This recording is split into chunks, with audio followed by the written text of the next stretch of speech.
Hey guys, Josh here with some bass in your face. Today we're going to learn how to play Aces High by Iron Maiden. Powerslave is one of my favorite Maiden albums. Actually, it is my favorite Maiden album. And Aces High is a really great bass line. It's got some really difficult riffs in it. So if you haven't seen my cover video, please click on this linky thing and take a look at that.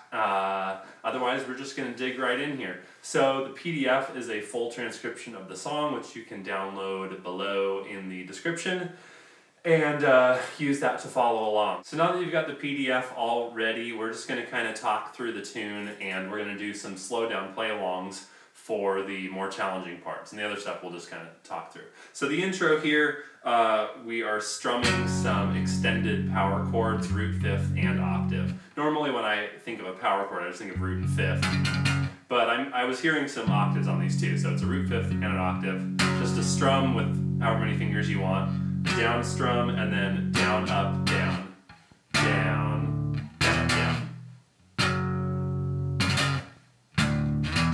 So that's the intro, and then just normal two-finger plucking here. Nothing too challenging, just working up your right hand speed, which of course you want to start slow with the metronome and work your way up on that. But assuming that you've got a pretty handy right hand already, because this isn't a very good beginner tune. Getting into the verse, nothing really challenging. It's all in notation. And then up a fourth with that. And then when we get to what's labeled as riff 1 on the PDF is where things really get challenging, and this is what we're going to do some slow down play-alongs for. This is the part that sounds like...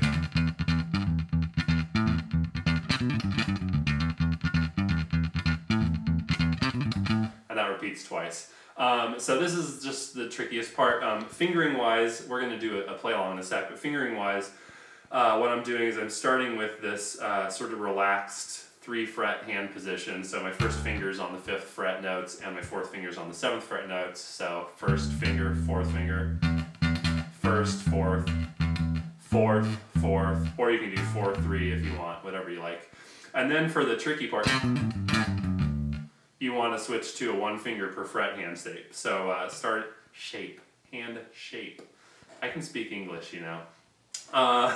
So starting on that C of that part of the riff, starting on your 2nd finger, 2, 1, 4, 2, 4, 2, 1, 2. So if you just assign a finger to each fret, 2nd finger on the 5th fret, 1st finger on the 4th fret, etc.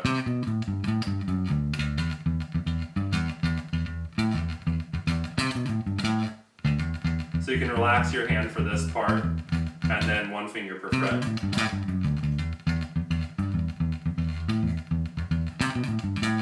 So that's the left hand fingering. In the right hand, what I'd recommend for that fast part, you can do whatever you want for the part with more rests in it, but when you get to, I'd recommend not raking and just going 1, 2, 1, 2, 1, 2, 1. And then I am doing a little rake there, but you can kind of do it how you want.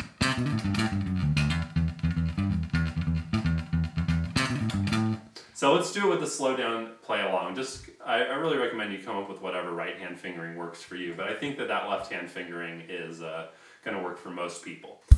So here we go at a nice slow tempo. 1, 2, 3, 4.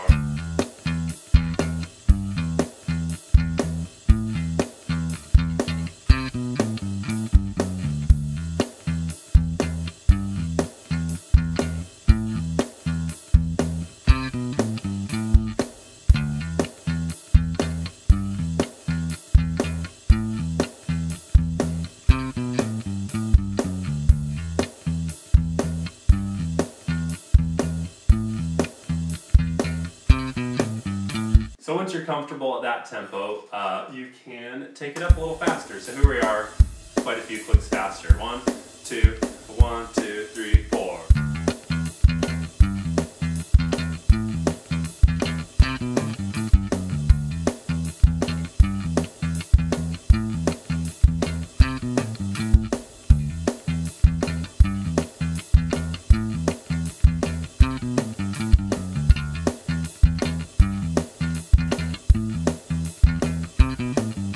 So that's riff 1. I think there's really 2 tricky parts of this tune, and the other one is riff 2, so that's one of them. Then we get into the chorus, which is just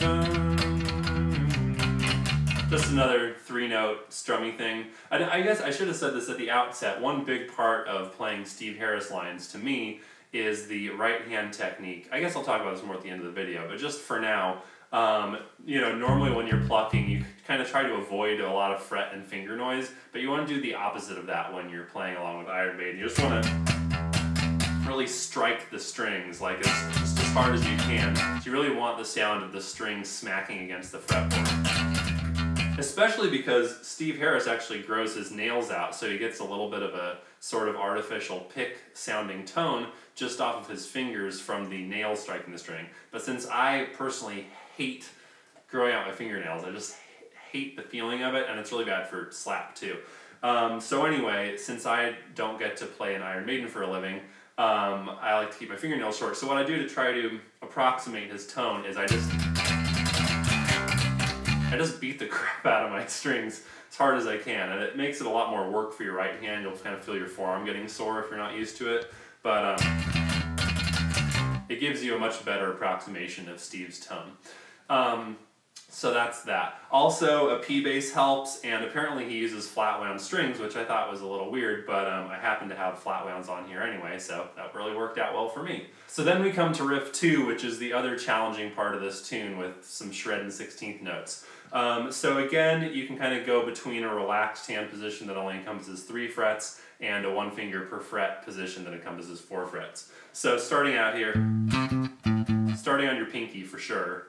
If you're a beginner, if you're a beginner and you can play this song, that's pretty impressive. But you might be tempted not to use your pinky very much and to go like, this is a bad riff to try to not use your pinky on. Just trust me. So start on your pinky, and then either second finger or first finger on that C. And then this is where you really want to stretch out to a 1 finger per fret to do second finger, first finger, 4th finger, and then second finger, or you could do first finger if you're really attached to that compressed hand position. But anyway, second, first, 4th, second, 4th, 2, 1, 4, 2, 4, 4.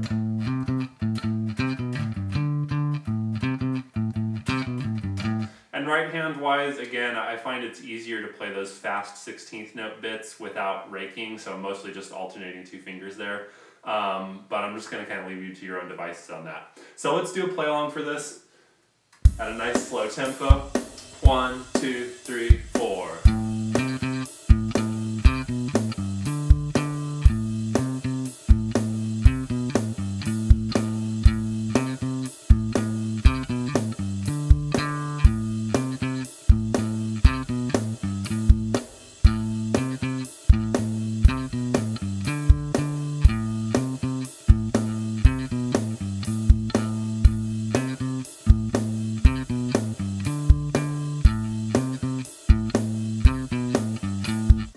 Here we go a little bit faster. 1, 2, 1, 2, 3, 4.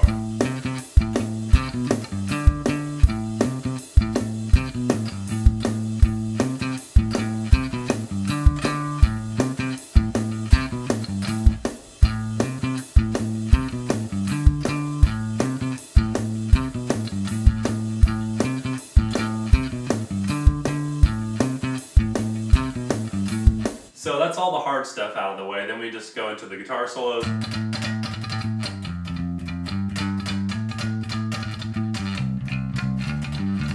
And then guitar solo 2 is the exact same thing, just up 2 frets.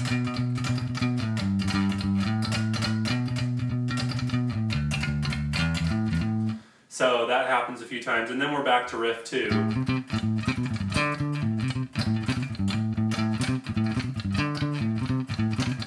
Couple times, and then back to the verse, back to riff 1.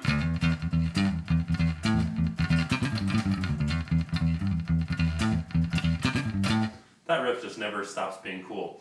Anyway, then chorus, and then the ending is the only thing that changes a little bit.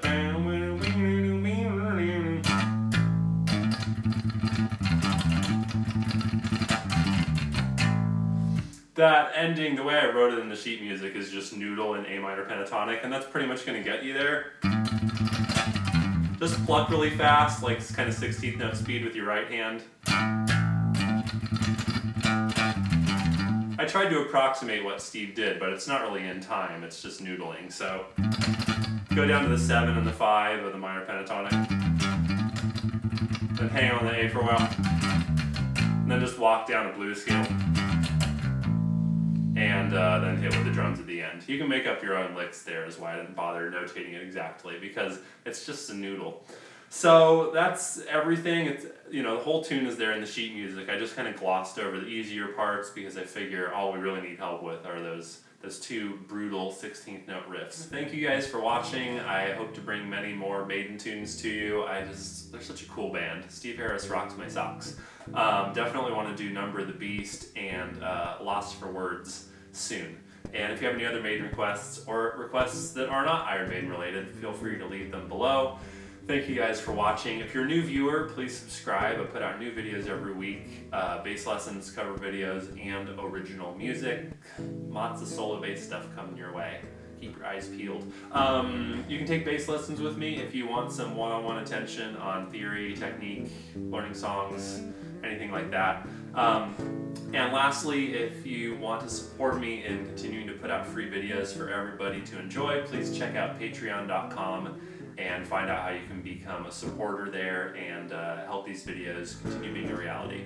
So thank you guys so much. Really appreciate your viewership and everything, and I'll talk to you soon. And don't forget to rock on!